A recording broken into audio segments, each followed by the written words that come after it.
Hi guys, James at Rampant Lion Reviews again for you today with another beer review. For this one we are going to head over to Greece once again, and this is yet another one of the beers that I brought back with me from my recent trip over there, and apparently this is the best beer that Greece has produced so far according to Rate Beer, so really looking forward to this one. So we're going to go to Corfu today and we're trying my first beer from the Seven Islands Brewery. This one is called Citra Blast. It's described as an East Coast IPA and it comes in at 6.5%. It was rated 100 overall on Rate Beer and 100 within the style as well, and it had a really, I think it was 4.6 or something like that it had on Untappd as well. So a very, very highly rated beer, this one, and I'm definitely looking forward to having a taste of it here for you guys here on the channel. So hopefully you enjoy my take on this one. The Greek reviews so far have gone down pretty well, so I hope you enjoy this one as well. But anyway, as is usual with my reviews then, I'll tell you a little bit about the brewery. If you want to get straight to the tasting, of course, just fast forward. All the usual links are in the description below. That's the brewery website, the link to my other reviews that I'll do in the future from Seven Islands Brewery. Very first time I'm trying one of their beers, of course. There's all the usual social media. If you want to see more beer reviews, do please consider subscribing to the channel. The whole channel has a geography-based tagging system, so you can go into the homepage and search for beer based on country, city, state, prefecture, county, whatever it is you're interested in. Do check out the playlist of beers from different countries. There is one there for all the Greek beers that I've reviewed for you. That's been added to just whenever I can, and as always, please do get in touch and let me know some of the other beers and breweries that you guys would like to see me review. It's always great to hear from you guys that are watching the videos, and the support that you show the channel is hugely appreciated. So anyway, on to my brewery notes then about Seven Islands. So Seven Islands Brewery are based in Corfu, and they were founded back in 2013 by Lefteris, who's also known as Terry. But he started homebrewing in late 2009, and he says that he just loves creating his own beers from scratch, and he said that he's pretty much addicted to craft beer as well. But apparently his favourite styles are imperial stouts and double IPAs, along with some of the kind of fruity sour beers that are going around as well. But the brewery won the best new brewer in the world and the best brewer in Greece from Rate Beer back in 2017, and the Citra Blast, this guy here, also entered the top 100 beers in the world, and it's rated the best beer from Greece on there as well. So obviously Rate Beer, as you know, big peer reviewing site, but for the last year they've been a gypsy brewer, but they will open their own brewery in Corfu by the end of 2018, and apparently there's big plans for a barrel aging program in the new brewery, so they'll be producing a lot of barley wines and imperial stouts as well. I asked about a Scotch ale when I was talking to Lefteris, and he was saying that he does have a plan to do that in the future, so hopefully I can review the Scotch ale for you on the channel. I love reviewing Scotch ales from different parts of the world, but they've been doing a number of collaboration brews over the last little while as well. When I messaged him for some information on the brewery, he was doing a collaboration with a brewery in Barcelona, if I remember right. But the brewery itself, the Seven Islands name, it comes from the Ionian Islands, which are distinct for being under Venetian rule rather than Ottoman rule. Greece, of course, was part of the Ottoman Empire for a long time, but this meant that the Seven Islands developed a distinct culture that had a little bit more Italian influence than Ottoman influence or Greek influence and things like that as well. So the Seven Islands, they kind of go all the way down that sort of western coast of Greece and then just round the kind of bottom tip, the Peloponnese as well. But there's a lot of other little islands in there. It's not just seven islands, but Corfu, from what I gather, is the biggest one out of the seven, and from what Lefteris says, apparently it's the most beautiful as well. But I think he's a little bit biased there, but it seems like a really nice company. The Greek guys that I've been chatting to about the breweries for the information have been really great, so thank you to Lefteris for telling me a little bit about his brewery so I could tell you guys here on the channel. But that's all you need to know for the moment. I'll put their Facebook page in the description below, and I'll put the website there as well, so if you want to learn a little bit more and keep up to date with what's going on with them, make sure you follow them on Facebook, Twitter, Untappd, and all of these kind of things. But let's actually get on to the tasting of this beer itself. So yeah, as I said, this one, 6.5% IPA. I think it's single hopped with Citra actually. But it's an East Coast IPA, this one they're describing it as dry hopped, but as I say, this one was rated the best beer from Greece by Rate Beer. It was, I think, it won an award for new best beer or something like that, like I say, in 2017, and yeah, it's really nicely presented, this one. I think this is one of the symbols of Corfu here, the winged lion, plain white bottle cap on this one. But without further ado then, let's get it out and we'll get on with the tasting. I've been really looking forward to this one since I bought it. This is one of the ones that I really wanted to try. There you can see a nice smoky opening. You can immediately smell some of the mangoes coming off of this beer. Citra, of course, will give you a really nice kind of mango note. But yeah, there we go.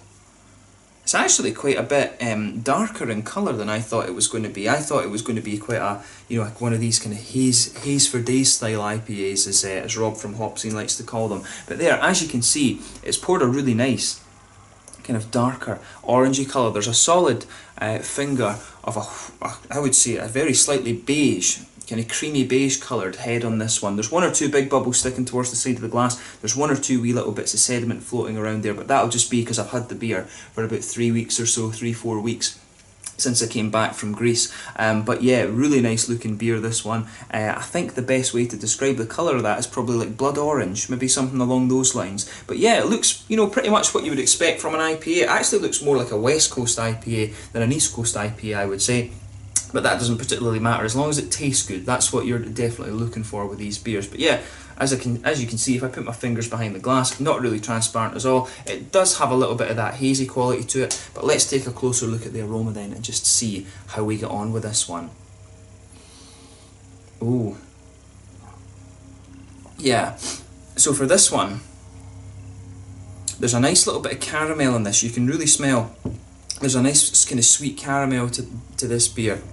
It's got a little bit of a biscuity aroma as well, and you can smell some of the kind of pale malt, the kind of bready brace. There's maybe a little bit of wheat malt in there as well, because it does have a little bit of sweetness to the kind of bready quality to it. But the hops are coming out of this one really nicely. I mean, you've got a good bit of a kind of spicy floral aromaticity to this beer. You can smell that right away with this one. There's a little bit of a lighter grassy quality as well, but I would say from the more kind of floral side of the hops, it's definitely a sort of spicy aromaticity that's coming off this one. And there's a lot of fruity quality to it as well. So for me, there's a bit of mango in there. You always get that from Citra though. Definitely a little bit of mango. A little bit of there's a wee kind of touch of a grapefruit, I think, as well, but just very minimal. It's definitely more the mangoes. And there's a bit of lychee, I think, as well. I always find that with the Citra hop, you get lychee and a bit of gooseberry.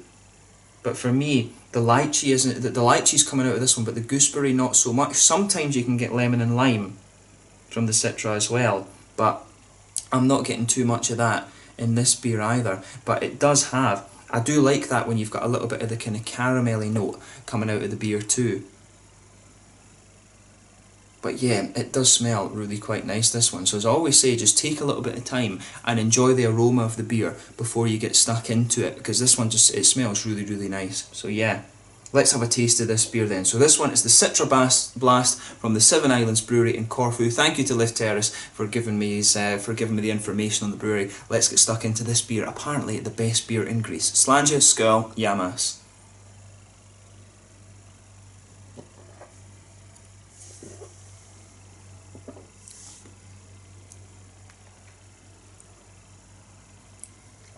Yeah,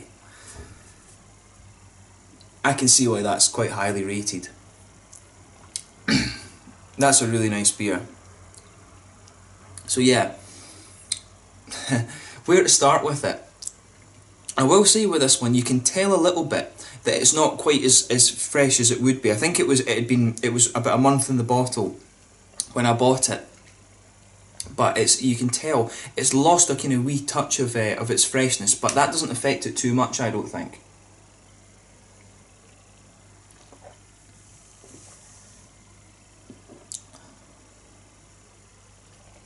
But yeah, this is a nice beer. I mean, straight up, I can see why this beer is so highly rated in Greece. It's really well done.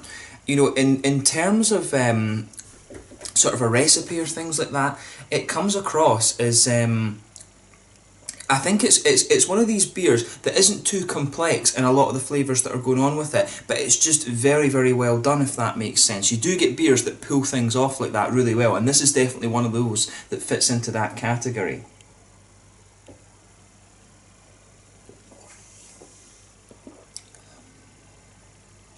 But yeah, with this one, let's just start with the malt base then.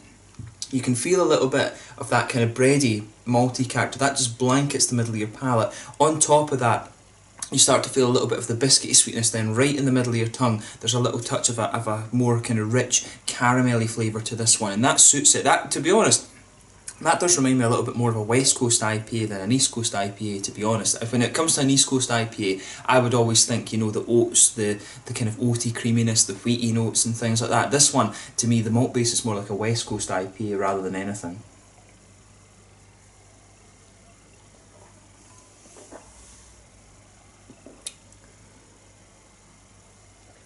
But yeah, that's nice. If you get the chance to have a go at this beer, definitely do it. So onto the hoppy side of things with this one then. So in the back corners of the palate, there's a little teeny touch of earthiness in there. Not too much, but as you come further forward along the sides of the palate, you can feel that sort of spicy floral aromatic note really pushing its way out of this beer. The sides of the tongue are actually quite spicy in this one. I think they said there was 65 IBUs in this. That's not the highest I've had from an IPA, right enough, but it is kind of starting to get up there. But then as you go round the front curve of the palate, it's just a little bit lighter and more grassy rather than anything else.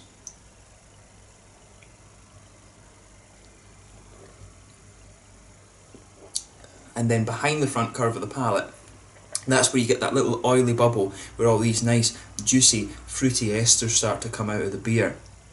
And there's quite a bit coming out of this one, so yeah, there's a little touch of grapefruit there, just behind the front curve of the tongue. I think there's a wee kind of little, there's a wee bit of grapefruit just forming the linchpin of the beer, and on top of that, you start to get the mango flavours that are typical of the Citra, and as you go further and further into the aftertaste, now I'm starting to get a little bit of the lychee. Not so much getting gooseberry from this one. I think there's a wee kind of touch of a limey note coming out of this beer at the end. But you know, as I say, the thing with this beer is you can tell right away that it's really, it's of really good quality. You can tell that it's really just, it's well done. And from when I was talking to Left Terrace, the impression I got is that he's really into his beers, and you can tell that with the way that he's produced this one. A lot of folk are saying this is the best beer from Greece, and you know, you can see that, you can see how well done this one is right away. It really is a very, very good beer. So have a go at trying this one, and I'm sure you'll enjoy it.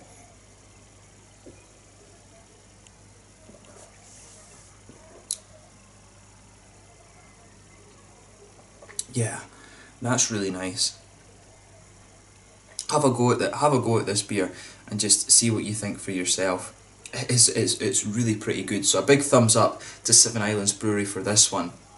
It is one of these beers that, as I say, it's quite simple in what it's aiming to do, but it just does it very, very well. And that's when, you know, that's in a way that's a little bit of a lost art. A lot of breweries try to make their beers really, really complex, all these different hop combinations and things like that. These guys have just taken Citra, which, you know, is one of the more popular hops, and they've just tried to make a really bloody good IPA with it, and they've done a great job. So well done to the guys at Seven Islands for that. They've done a really good job with this beer. So in terms of the mouthfeel of this one then, I would say mid-bodied, definitely. Carbonation, it does have a little bit of crispness to it, this one's got a slight, somewhere between a wet and an oily mouthfeel. Good bit of hoppy bitterness, but it's not going to blow your head off in terms of IBUs, right enough. 65 is a little bit lower than you can get for some IPAs, right enough. Nice little bit of malty sweetness to this one. As I say, the malt base in this one reminds me more of a kind of West Coast IPA than an East Coast IPA, but that's just me, and there's a good bit of a kind of juicy, fruity quality to this beer as well. What I would recommend with this one is just have a go at it. I'm not sure how widely available it is outside of Greece, but it's a really pretty damn nice beer. So hopefully I can get out to Corfu at some point and have a taste of this one on tap, because I think it would just be a really nice kind of easy drinking one. It does have that little bit of a juicy fruity mouthfeel, and I found that with the Greek wines, they do have that juiciness to them, and that seems to be reflected a lot in their beer. But it's really cool to see that countries that are a bit more kind of famed for their wine production, if you like, are starting to produce some really good craft beer as well. So if you go to Corfu, you can rest assured that there's some really good craft beer waiting for you there. But yeah, really, really nice beer, this one, and I recommend that you have a go at it. So yeah, let's leave it at that. So this one was the Citra Blast from the Seven Islands Brewery in Greece, once again, in Corfu in Greece, sorry. Once again, thank you for watching my beer reviews. Until the next time, please like, subscribe, share, all the usual YouTube stuff. Let me know your own thoughts on this beer in the comment section below. Let me know what your favourite beers are from the Seven Islands Brewery as well. I'm really glad that I got to review this one, because I heard a lot about this brewery. It certainly didn't disappoint. But yeah, really, really nice beer, and thank you once again for watching. So until the next time, it's Slange just now, and I will catch you guys very soon. Make sure you keep up to date with what's going on at Seven Islands Brewery on Facebook and things like that. Really exciting times ahead for these guys, and hopefully I can return to them at some point and review their Scotch Ale when eventually it does come out. I'd love to review some of their heavier beers, but you will see me do one more review from these guys fairly soon. So keep an eye out for that, and I will catch you guys very soon. Slange just now, Yamas, and I'll catch you later. Cheers.